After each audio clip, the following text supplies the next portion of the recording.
Elsewhere, Ghana holds a presidential and parliamentary election on Saturday amid hopes for an economic revival after the worst financial crisis in a generation, which led to a major debt default in the West African nation. President Nana Akufo-Addo is stepping down next month after serving the 2 terms allowed by the constitution in Ghana, the world's second largest cocoa producer and a significant gold producer. Arise chief correspondent Tokunbo Oyetunji is in the Ghanaian capital, Accra, to keep an eye on the progress of the elections. He joins us now for an update. Good morning, Tokunbo. Good afternoon, brother. Thank you for joining us on Newsday.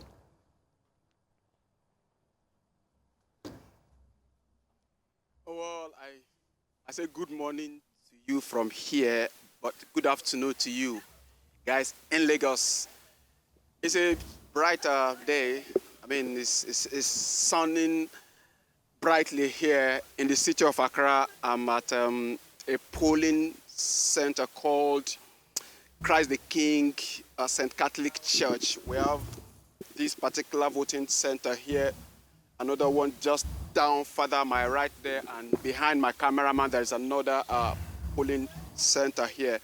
So we have people, Ghanaians, trooping out here in Accra to actually participate in this exercise today to elect one of the 12 candidates that have put themselves forward to lead Ghana for the next 4 years. I mean, there were 12, but one of them, a woman who was a very constant and a very prominent name in the presidential contest in Ghana, died a few weeks back, and that is why we now have 12 candidates that are contesting. And if my camera can just pan down to the poster down my right here, we can see the names of those candidates who are all contesting. They include the incumbent Vice President Mahmoud Bawumia, who is of the National Patriotic Party, who is, has put himself forward to continue from where himself and his boss will be stopping when their tenure expires early next year. We equally have Mr. John Mahama, who was the president some time back and has contested, twice against the incumbent president Nana Akufo-Addo, who has put himself forward. Is of the National Democratic Congress, and those are the 2 front-line candidates in this contest today. And we are waiting and watching. Of course, that is not to say there are no other candidates. One of the most interesting points in this contest today is that we have 4 candidates that are independent candidates. They don't have no party platforms. They are just independent candidates that are contesting in this today. So, and some of them are equally making waves with some of the Ghanaian voters here, and swing the pendulum may swing anywhere. But if what we have seen so far and build up to the process anything to go by, I think the contest may just be between the NPP and NDC candidates. And well, we don't have to wait too long.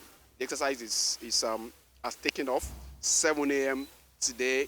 It all started across the 40,000 polling units in the entire country, and we have about 8 million eligible voters that are participating in this voting exercise today to choose the next president of the Republic of Ghana. And let me equally tell you that it's not only the presidential candidates that are in contest today. The 275 parliamentary seats, that will make up the 9th Ghanaian parliament are equally being contested, and we are waiting for. So as people are coming to this place, they get their first presidential ballot paper, they go there to go vote, and they come back to the polling officials here to get the parliamentary ballots, and they go back to vote. So the 2 exercises are going at the same time. So we're expecting that at the end of the day, the president will emerge, and the members of the 9th Parliament of the Republic of Ghana will equally emerge at the end of this exercise. Omobola Ani. Very good, Tokunbo. 8 million voters. Let's talk a little bit about them. How enthusiastic are, voters towards these elections? Behind you, we can just about make out, people quietly doing their stuff and trying to vote and getting registered and looking through their names as well. So you must have talked to some of them. Just how enthusiastic or lack of it are they towards these elections? I mean, the enthusiasm is the way I would describe it, I would say is turbocharged, especially among the young Ghanaian voters who have been mouthing the word change. Some of them that we've interviewed here today, earlier today. I mean, if the gallery can just play some of those interviews into one or two of them, then before we come back here and take some of them as they're equally participating in this voting exercise here today. The enthusiasm is very high, and they're expecting that whoever emerges, I mean, that is one key point that I'm equally taking away from the interactions with them. They have their candidates that they want to vote for, but what they are rounding off their conversation with me that whoever emerges, they want Ghana to win. And how would Ghana win? That whoever emerges as the next leader of the country should listen to the youth, listen to the elderly, and do what will make the entire country of Ghana proud. So if we can just take a listen to some of them that we interviewed earlier.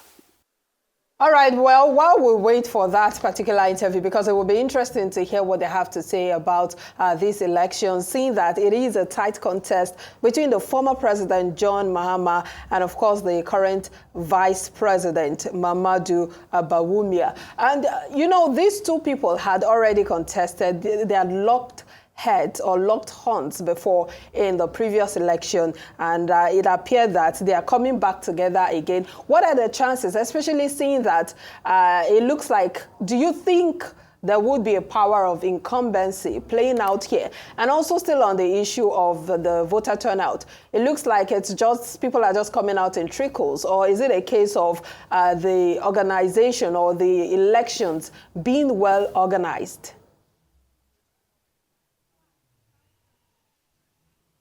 Well, let me start from your second point, talking about the organization. I mean, what you see here tells you so much about the process. I've been interacting with the polling officials here, and here where we are standing, there has not been any issue of a voter that is rejected because the machine is not working or because they can't identify them. No, that has not happened, meaning that the machines are in top shape. They are working very well. The process of, even if you don't have your voter ID with you, you can come over here.